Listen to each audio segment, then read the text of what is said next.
Hello प्यारे विद्यार्थियों, good morning. Concept coaching classes में आपका स्वागत है। चलो आज अपन बात करेंगे जो एक्स ग्रुप है एयरफोर्स के अंदर किस प्रकार के मैथ्स के रिलेटेड जो टॉपिक आते हैं उससे संबंधित मैं आपको बात करूंगा। सबसे पहले अपन बात करते हैं, आपका जो पहला जो टॉपिक है वो है आपका सेट, जिसे बोलते हैं समूचे हिंदी में। सेट का मतलब क्या होता है? अ नंबर ऑफ पर्सन हो, चाहे क्वांटिटी हो, चाहे कोई यूनिट हो, उसका जो कॉम्बिनेशन होता है उसके बारे में अपन बात करेंगे। लेकिन जब आपको सेट पढ़ना है, समुच्चय पढ़ना है, तो सबसे पहले उनकी बेसिक बात की जानकारी आपको जरूरी है। बेसिक बात क्या होती है? जैसे मैंने अगर आपको नंबर सिस्टम ध्यान से आपने पढ़ा है, तो आप बिल्कुल कोई भी सेट अगर बनाओगे तो आपको किसी भी प्रकार की दिक्कत नहीं होगी। तो सबसे पहले अपन बात करते हैं कि बेसिक्स अगर सेट बनाने हैं तो हमें किस किस चीज़ों की आवश्यकता होती है, क्योंकि कोई भी अगर एग्जाम आपको क्वालिफाई करना है तो उसके रिलेटेड आपको बेसिक जानकारी होना बहुत जरूरी है। क्योंकि अब जैसे अगर आपने कभी ऊपरी बातों को सीधा पढ़ लिया, तो जब कुछ बेसिक बात आती है जो आजकल के टर्म ऑफ कंडीशन इस एग्जाम के अंदर पूछा जाता है, अगर उसके रिलेटेड अपन बात करेंगे तो सबसे पहले मैं आपको कुछ बेसिक बातें बताता हूँ, फिर सीधे अपन टॉपिक रिलेटेड पे आएंगे।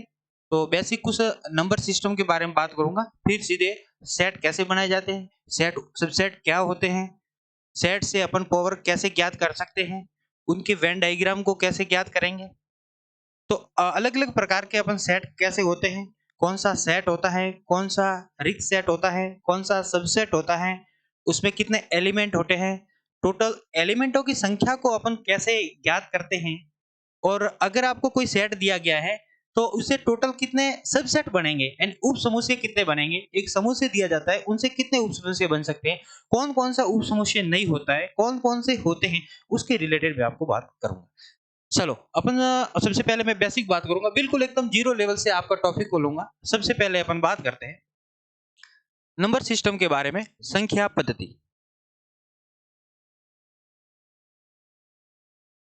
प्यारे विद्यार्थियों, बिल्कुल नंबर सिस्टम्स होता है उसके रिलेटेड बात। सबसे पहले अपन बात करेंगे 0, 1, 2, 3, 4, 5, 6,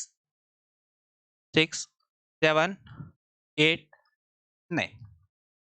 बिल्कुल बेसिक सभी को आपको आता है, लेकिन मैं आपको समझा रहा हूं। सबसे पहले बात करेंगे जीरो। तो सबसे पहले जब गणित की शुरुआत होती है तो सबसे पहले अपन यूनिट के बाद इकाइयों के बारे में बात करेंगे। सबसे पहले सबसे छोटी जो इकाई होती है, बिल्कुल छोटी जो इकाई होती है वो है आपकी जीरो से स्टार्ट होती है।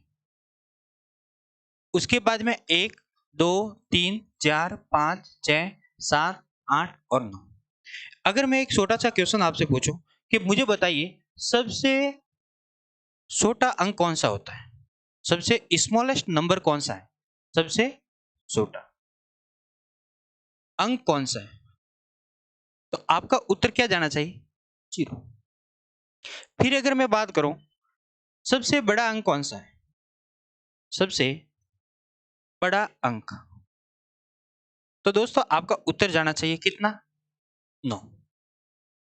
इसी क्वेश्चन को देखो, मैं इस टाइप से बात करूंगा कि मुझे बताइए सबसे छोटी संख्या कौन सी है,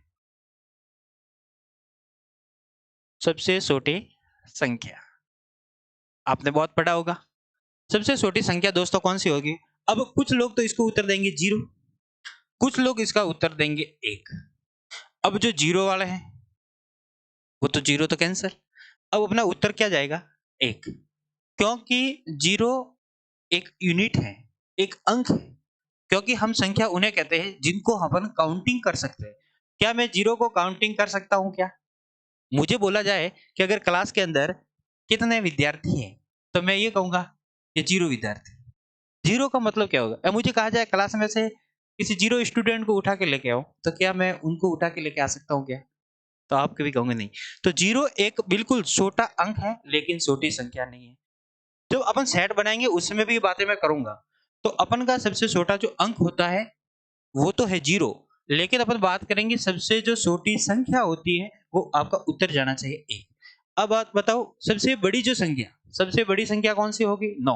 ये है सबसे हाईएस्ट नंबर या बिगेस्ट नंबर, सबसे बड़ी संख्या दोस्तों।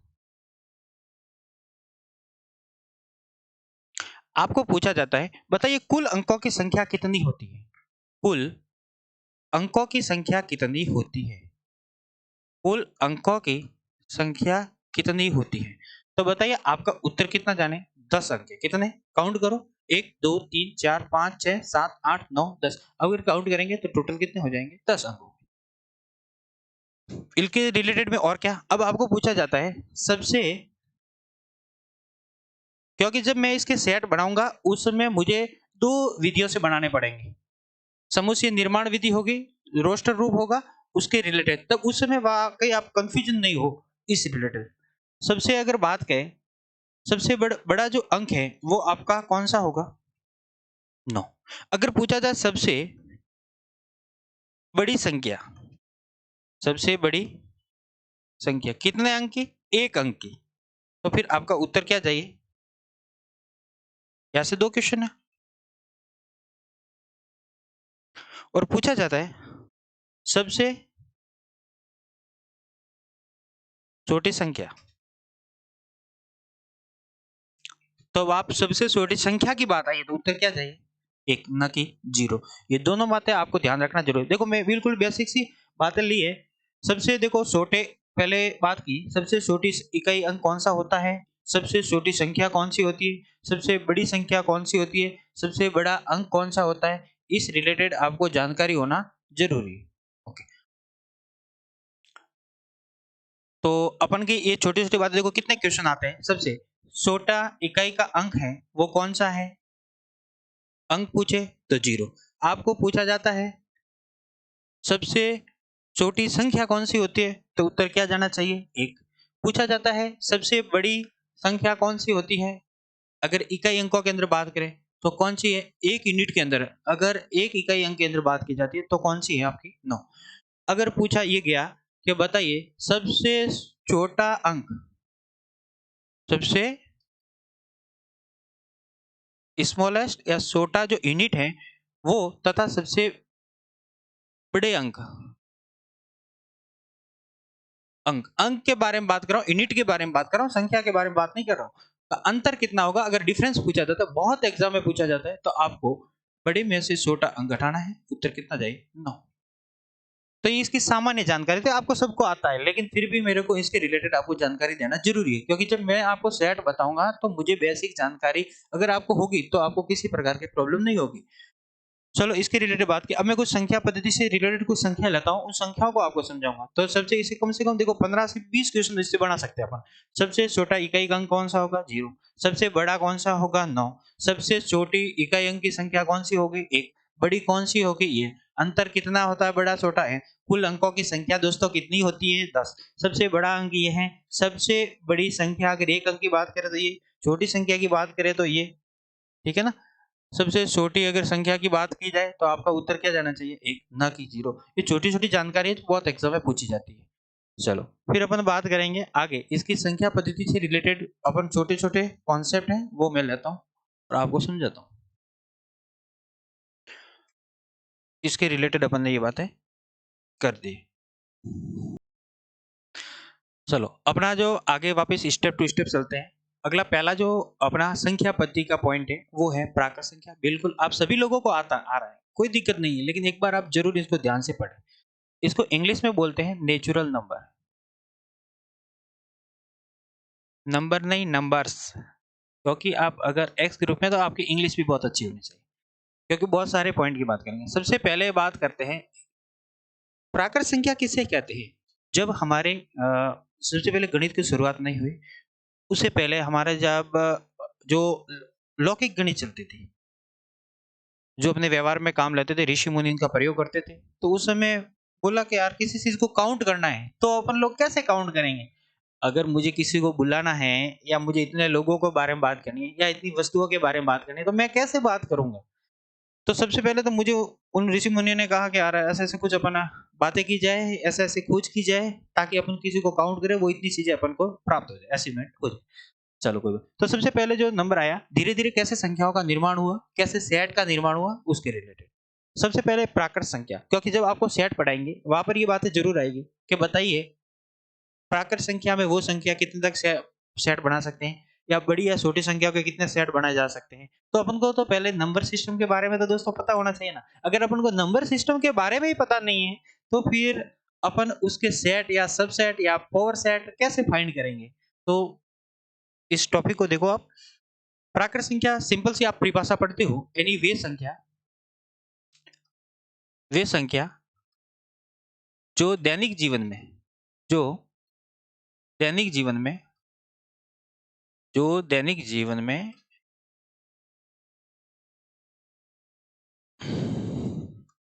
में गणना करने में प्रयोग करते हैं। किस में प्रयोग करेंगे? गणना करने में, काउंटिंग करने में, गणना करने में प्रयोग करते हैं।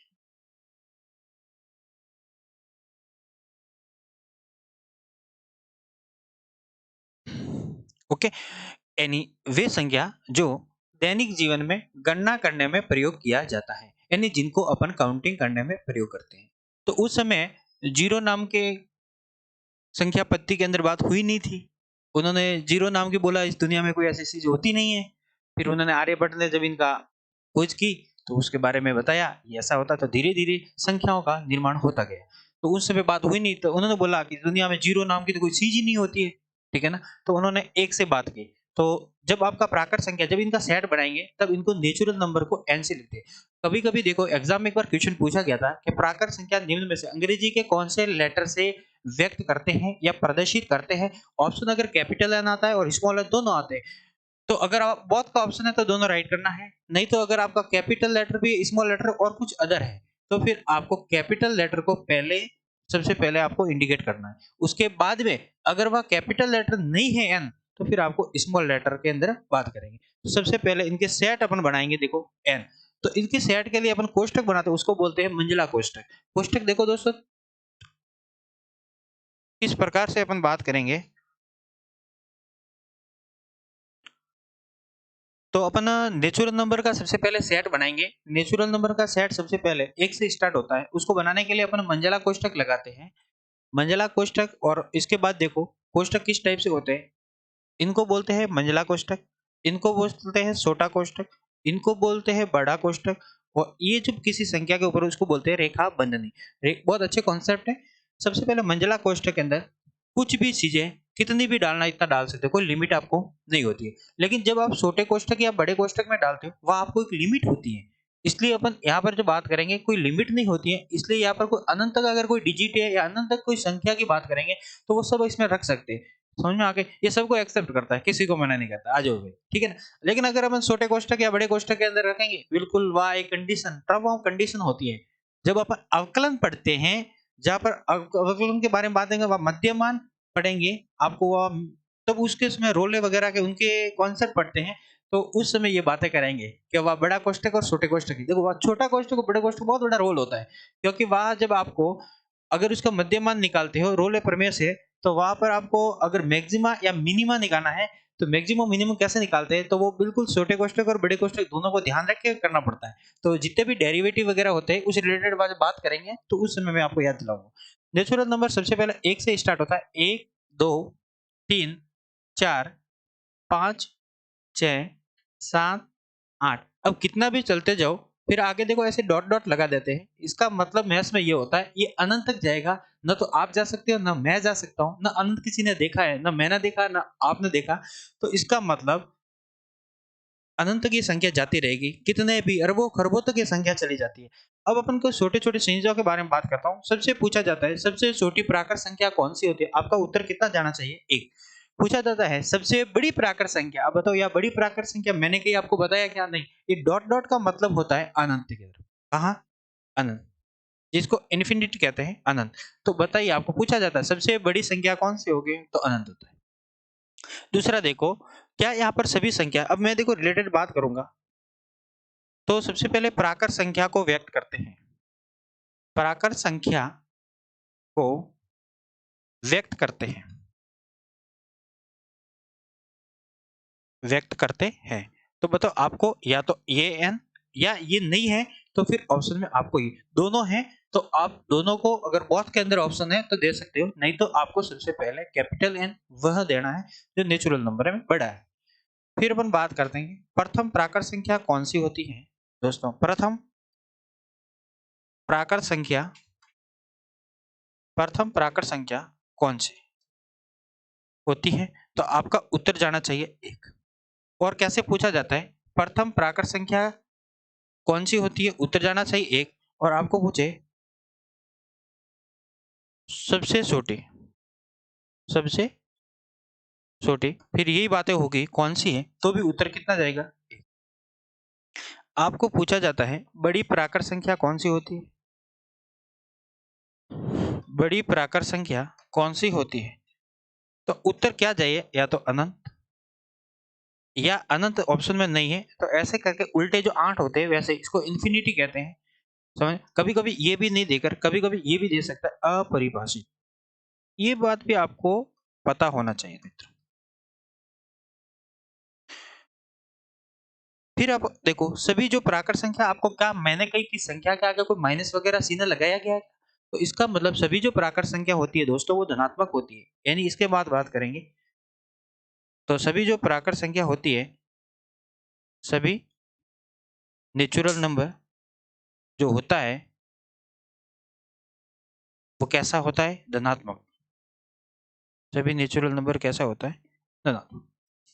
तो इसके रिलेटेड में इसकी ये सामान्य जानकारी। अब ऐसे कॉन्सेप्ट तो बहुत बहुत होते हैं कि अगर दो प्राकृत संख्या को जोड़ा जाए तो क्या होगा, समझ में आ गई। या कोई एक सीरीज दी जाती है, उसमें पूछा जाता है कि बताइए प्राकृत संख्या की ये सीरीज है तो टोटल योग कितना होगा। कुछ फॉर्मेट भी होते हैं, कुछ बेसिक्स भी होते हैं जो अपन सीधे ज्ञात भी कर सकते हैं। लेकिन मुझे आपको सेट पढ़ाना है, पहला टॉपिक लेना है, क्योंकि मेरे को सेट एंड फंक्शन दोनों टॉपिक है। तो इस दोनों टॉपिक में ये बेसिक जानकारी आपको नहीं होगी तो फिर उस टॉपिक को बिल्कुल पढ़ाने में इतना एंजॉय नहीं आएगा जितना। अब ये सामान्य जानकारी होगी तो जब मैं वहां लिखूंगा डायरेक्टली कि प्राकृत संख्या का n दिस सेट ये होता है, तो आप कहेंगे हाँ सर ये बिल्कुल बात हमने पढ़ी हुई है। चलो अपन बात करते हैं और कुछ। तो सबसे पहले ये तो कुछ सामान्य बात हो गई। अगर बात करेंगे प्राकृत संख्या का, जैसे आपको मैं लिखवा जाता हूँ प्राकृत संख्याओं का, अगर शुरुआत से प्रथम से लगाकर अगर आपको लास्ट तक है और आपको n तक है माना कि, और आपको इसका योग पूछा जाता है, तो आपको इसका फॉर्मेट कैसे लिखते हैं, n कोष्टक n+1 अपॉन क्या लिखते हैं 2। अगर ये बात जब एवरेज में की जाती है, औसत में, औसत आपने पढ़ा होगा राशियों का योग बटे राशियों की संख्या, तो इसका मतलब राशियों का योग कितना होता है, ये राशियों का योग है n कोष्टक n+1 अपॉन 2। लेकिन राशियों की जो संख्या होती है वो n है, n से दोस्तों n कैंसिल हो जाता है, तो आपका रिलेटेड उत्तर क्या आएगा, n+1। ओके, तो जो नंबर दिया जाता है, और अगर कभी कभी क्या होता है वो सीरीज को बीच में छोड़ देता है, तो फिर उसे कैसे एवरेज निकालते हैं, वो एक बेसिक टॉपिक है जो अपन आगे बात करते रहेंगे। पहले अभी सेट के लिए कुछ बातें हो जाए, फिर सम संख्या के अंदर प्राकृत संख्या का कैसे योग करते हैं, विषम संख्याओं में कैसे योग करते हैं, वर्गों में कैसे योग करते हैं, और अगर घन संख्या है उसके अंदर किस प्रकार से एडिशन करते हैं, उसके बारे में एक्स्ट्रा अपन पढ़ते हैं। जो उसमें आपको एक टॉपिक होता है सीरीज वगैरह, तो उसके रिलेटेड, तो ये बातें आपको याद रखना बहुत जरूरी है। चलो फिर अपन आगे जो बात करेंगे,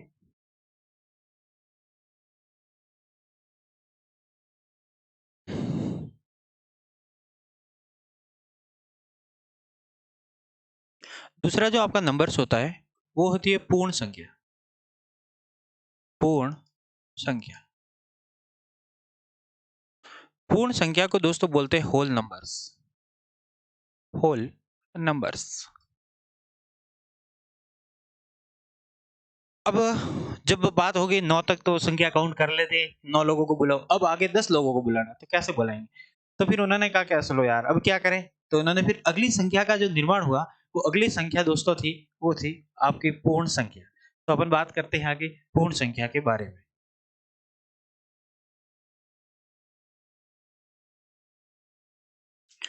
तो पूर्ण संख्या को इंग्लिश के अंदर बात करेंगे तो W से डिनोट करते हैं। तो पूर्ण संख्या का क्या किस प्रकार से आपकी डेफिनेशन रह सकती है, उस डेफिनेशन के बारे में अपन बात करते हैं। यदि आप प्राकृत संख्या में, प्राकृत संख्या में यदि आप प्राकृत संख्या में किसको शामिल कर रहे हो, शून्य को, देखो वो सामान्य शून्य नहीं होता जो एक जनरली आप बोलते हो, सेट के रूप में होता है, ये ध्यान रखना। यानी अगर आप प्राकृत संख्या के अंदर दोस्तों शून्य को अगर आप शामिल कर देते हो तो फिर शून्य को शामिल करते हो, शून्य को शामिल किया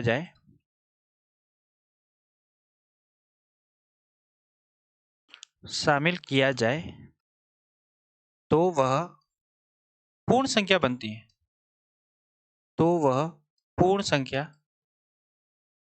संख्या बनती है।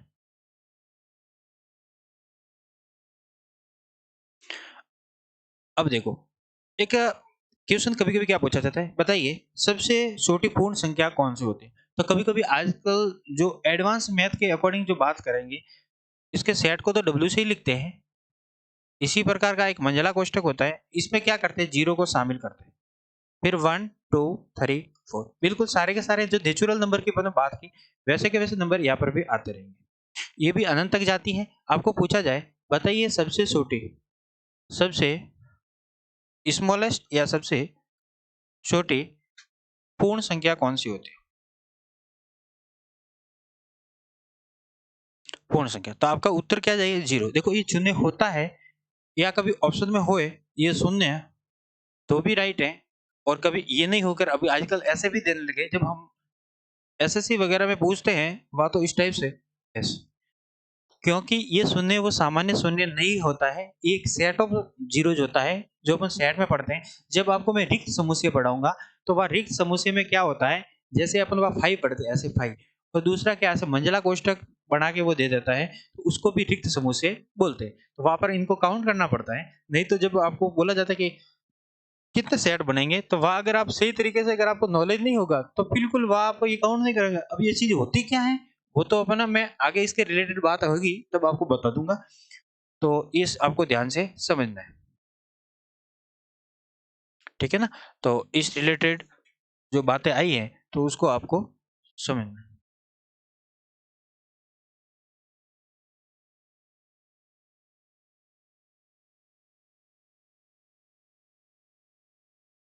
अब सबसे पहले देखो सबसे छोटी अगर पूर्ण संख्या तो जीरो है या शून्य है या इस प्रकार का ज्यादा आता है, ये अभी जो पूछते हैं आपको जब सेट पढ़ेंगे उस समय वह ये बातें करेंगे, तो ये ध्यान रखना पूर्ण संख्या में। अब आपको पूछे कि बताइए सबसे बड़ी, पूछे सबसे बड़ी पूर्ण संख्या कौन सी होती है, सबसे बड़ी अगर पूर्ण संख्या पूछे, बड़ी अगर पूर्ण संख्या पूछे तो आपका उत्तर क्या चाहिए, इन्फिनिटी, बिल्कुल अनंत जाना चाहिए।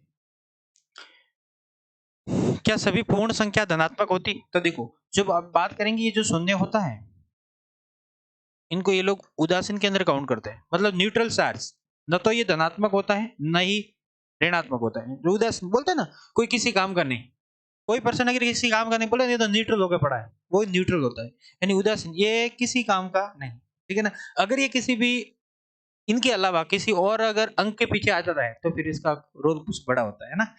चलो, तो शून्य को उदासीन बोलते हैं। उदासीन का मतलब होता है न तो धनात्मक, न तो धनात्मक और न ही ऋणात्मक, न तो धनात्मक और नहीं ऋणात्मक, उसको बोलते हैं उदासीन, न्यूट्रल। आगे आप बात करेंगे। इसके बाद में अगर आपको पूछा जाता है बताइए इसके सेट को इस प्रकार से डिनोट भी करते हैं, डब्ल्यू बराबर ये एन एस, ये जो नेचुरल नंबर होता है इसके अंदर अगर मैं मंझला कोष्ठक करके अगर जीरो को डाल देता हूँ, तो ये जो पॉइंट है बहुत बार एग्जाम में पूछा गया है कि निम्न में से पूर्ण संख्याओं के सेट को किस प्रकार से व्यक्त करते हैं, तो इसको इस प्रकार से व्यक्त करते हैं। एन का मतलब होता है नेचुरल नंबर और इसमें जीरो को, तो ये सामान्य रूप से देखो अगर मैं इसको ऐसे भी ऑप्शन में एक बार पूछा गया था कि निम्न में से कैसे, तो N zero, N minus zero, N plus minus zero, और यहाँ पर था आगे जो पूछा गया था वो रिलेटेड ये था एन। तो मुझे बताइए आप इसका अगर आंसर देना है तो आप किस प्रकार, देखो नेचुरल नंबर तो ये है जीरो, ये सामान्य जीरो है, लेकिन जब इसमें अगर शामिल करते हैं तो सेट ऑफ जीरो शामिल करना पड़ता है, तो आपको उत्तर रिलेटेड कौन सा जाना चाहिए, ठीक है ना। तो ये अपने की और सारी की सारी देखो, अगर जीरो को छोड़ दिया जाए तो बाकी सारी की सारी जो पूर्ण संख्या होती है वो दोस्तों धनात्मक होती है, सब कैसी होती है, पॉजिटिव नंबर होते हैं, किसी प्रकार का कोई ऋणात्मक नंबर नहीं होता। तो ध्यान रखना, अगर प्राकृत संख्या के सेट के अंदर अगर शून्य को आप शामिल कर देते हो तो किस प्रकार का जो नंबर बनता है वो आपका पूर्ण संख्या होता है, और इनके सेट को बनाते हो तो सेट किस टाइप से बनता है, इस टाइप से आपका सेट बनता है। इस प्रकार का ये अपना दूसरा नंबर सिस्टम का दूसरा जो पॉइंट है वो अपना क्लियर हुआ। अब आगे अपन पॉइंट को क्लियर करेंगे। तीसरा पॉइंट, तीसरे पॉइंट की जो बात करूंगा वो है अपनी सम संख्या।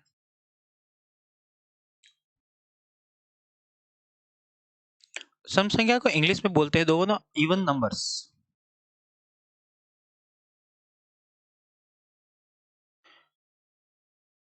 तो सम संख्या किन्हें कहते हैं? देखो बहुत लोग कंफ्यूजन में होते हैं। सम संख्या का जो पूछा जाता है, जैसे इनका एवरेज ऑफ सेट में भी पूछा जाता है तो भी वह कंफ्यूजन हो जाता है, क्योंकि सम संख्या के बारे में पता, क्योंकि कुछ पढ़ते अलग हैं, माइंड में सेटल अलग करते हैं। तो अपन बेसिक से देखो क्या क्या याद रखना, ज्यादा नहीं पढ़ना है, आपको ध्यान देना है। सम संख्या के देखो वे प्राकृत संख्या, वे प्राकृत संख्या जो दो से पूर्णतः विभाजित है। बस सिंपल सी बात है, जो आप पहले पढ़ के आए हो वही बात है। दो से पूर्णतः विभाजित है, जो दो से पूर्णतः क्या है, विभाजित है। यानी वे प्राकृत संख्या जो जिसके अंदर दो का पूरा भाग चला जाता है उसको बोला जाता है सम संख्या।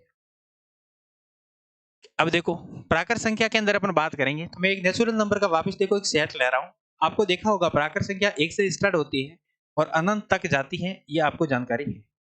अब अपन बात करेंगे, क्या मुझे बताइए, क्या इस एक के अंदर अगर मैं दो से डिवाइडेड करूं, क्योंकि जब मैं इसका रोस्टर रूप पढ़ाऊंगा, समुच्चय निर्माण विधि पढ़ाता हूं, तो उस समय आपको ये चीजें करनी पड़ेगी वापस। तो मुझे बताइए क्या एक के अंदर दो का भाग जाता है, क्या पूरा का पूरा नहीं जाता? तो इसका मतलब आप कहेंगे सर एक है वो क्या सम संख्या है?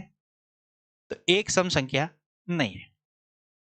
दूसरा देखो दो, क्या दो में दो का भाग जाता है? बिल्कुल जाता है। कितनी बार? एक बार जाता है। तो मुझे बताइए जिसके अंदर पूरा का पूरा दो का भाग चला जाए, पूरा पूरा जाना चाहिए, कहीं दशमलव वगैरह में आपको भाग नहीं देना है। पूरा का पूरा का मतलब ये होता है कि जिसमें भाग दे रहे हो उस अगर उसके जो पहाड़े होते हैं उसकी टेबल में वो आपका नंबर आना चाहिए। तो इसका मतलब दो। फिर अपन देखो तीन के अंदर बात करूंगा, क्या तीन में दो का भाग जाता है? नहीं जाता है। और अगर भाग देते हो सर, आप कहेंगे, कोई कहेगा सर जाता है, नहीं कैसे नहीं जाता, आप गलत पढ़ा रहे हो।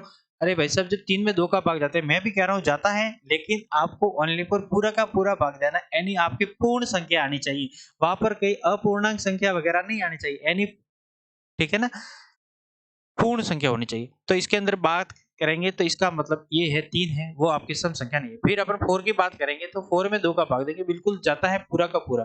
तो अगर मेरे को इसका सेट बनाना है तो मेरे को इवन नंबर का सेट बनाऊंगा, तो सबसे जो प्रथम बात करूंगा दो, चार, छ, आठ, ये। अब देखो काफी लोग जब इसकी दूसरी जो डेफिनेशन है वो भी आप पढ़ते हो थ्योरी के अकॉर्डिंग, तो उसमें क्या लिखा होता है कि यदि किसी संख्या के अंत में, यदि किसी संख्या के अंत में, यदि किसी संख्या के अंत में, जीरो, दो, चार, छ, आठ, 10 ये बोलते हैं, और ये ज्यादातर ये टर्म होती है। यानी किसी भी अगर कोई भी संख्या दी जाती है, उस संख्या के अंत में अगर जीरो आ जाता है या दो आ जाता है या चार आ जाता है या छह आ जाता है या आठ आ जाता है, तो फिर उन संख्या को कौन सी संख्या कहते हैं? सम संख्या कहते हैं। बात ही, लेकिन आप लोग क्या करते हो कि इस जीरो को देख कर बाद जब ऑप्शन में होता है कि निम्न में से सबसे छोटी सम संख्या क्या है, तो उत्तर सीधा आप जीरो करके आते हो। अरे दोस्तों, वो जीरो क्या है उसको पढ़ो ढंग से। वो जीरो आपका ये है कि अगर किसी संख्या के अंत में जीरो है, ठीक है ना। अब कैसे संख्या के अंत में? तो देखो जैसे मैंने लग गया 35, ये जीरो, तो ये जो आ रहा है पीछे, तो आपको बिल्कुल आंख बंद करके इसका उत्तर देना है दोस्तों, सम संख्या। अगर आपको डायरेक्टली पूछे कि निम्न में से सम संख्या कौन सी है, आपको सीधा पूछा जाता है निम्न में से सम संख्या कौन सी है, तो आपको उस समय क्या करना है सम संख्या का। तो आपको अगर ऑप्शन मिल जाता है एक, दो, तीन और चार, ऑप्शन आएगा जीरो, दो, चार, छह, तब उत्तर क्या जाना चाहिए? अगर इसमें ऐसा पूछा जाता है, बताइए सम पूर्णांक संख्या कौन सी है? सम पूर्णांक संख्या। तो अब उत्तर आपका क्या जाना चाहिए? जब से पूछा जाता है तो जीरो एक सम पूर्णांक संख्या, न कि सम संख्या। बहुत फर्क होता है दोनों में, पूर्णांक में, ठीक है ना।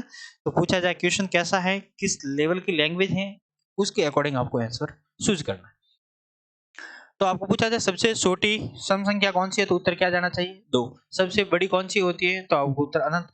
बताइए दो क्रमागत सम संख्याओं के मध्य अंतर कितने का होता है, तो आपका उत्तर क्या जाना चाहिए? 2। अगर मेरे को पूछा जाता है अगर एक सम संख्या आपकी p है तो अगली सम संख्या कौन सी होगी, ऐसे बात करेंगे, तो आपको पता है कि हर संख्या का अंतर अंतर 2 है, तो अगली p+2 होगी। तो ये आपकी कुछ सेट के बारे में, सेकंड सेट था वो अपना था, थर्ड सेट के बारे में बात की है वो आपका था सम संख्या के बारे में। तो इस रिलेटेड बात कर दी, बाकी तो इसके संबंधित और जानकारी बहुत है, लेकिन अभी आपको सेट के अकॉर्डिंग आपको ये चीजें पढ़नी है।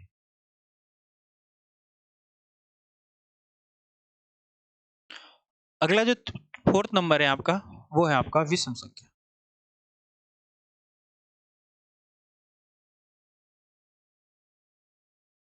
इसको बोलते हैं ऑड नंबर्स।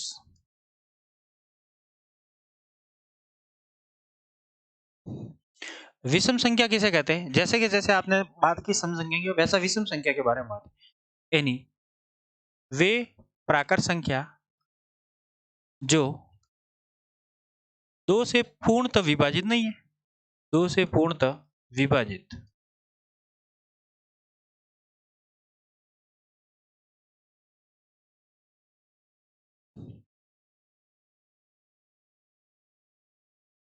नहीं है। तो अपन बात करेंगे वही प्राकृत संख्या नेचुरल नंबर का, अपन ने सेट देखा 1 2 3 4 5 डॉट डॉट डॉट अनंत तक जाएगा। यहाँ पर मुझे बताओ क्या एक के अंदर दो का भाग पूरा पूरा जाता है? क्या नहीं जा रहा है, इसका मतलब एक है वो कैसी संख्या है? विषम। क्या दो में जाता है? बिल्कुल जाता है। क्या तीन में जाता है? नहीं जाता है। फिर आगे देखो पांच में जाता है कि नहीं जाता? इसी प्रकार अपन इनके सेट बनाना चाहते हैं तो बिल्कुल ये इस प्रकार का सेट बन जाएगा। तो अपन बात करेंगे या ऑड नंबर से इसको डिनोट करते हैं, इनके सेट को बनाएंगे तो इस प्रकार से सेट बनेगा 1 3 5 7 9 फिर डॉट डॉट डॉट। ओके, जो अनंत तक अपरिभाषित रूप में जा रहा है। अब आपको पूछा जाता है बताइए सबसे छोटी, तो आपका उत्तर कितना जाना चाहिए?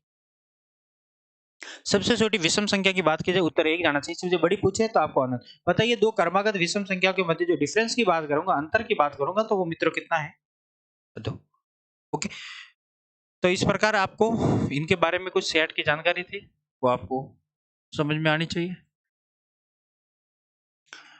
अब अपन बात करेंगे अगला जो अपना नंबर रहेगा वो फिफ्थ नंबर पे, वो है आपका अभाज्य संख्या,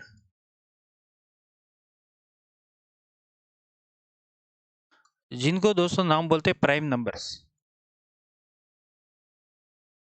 प्राइम नंबर्स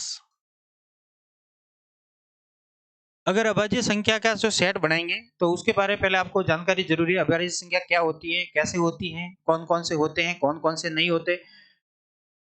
तो प्राइम नंबर के अंदर बात करेंगे तो आपने सिंपल सी डेफिनेशन तो आप सारे लोग पढ़ते हो, इन डेफिनेशन के अंदर अपन बात करेंगे। देखो आपने ये पढ़ा होगा, यानी वे संख्या जो एक व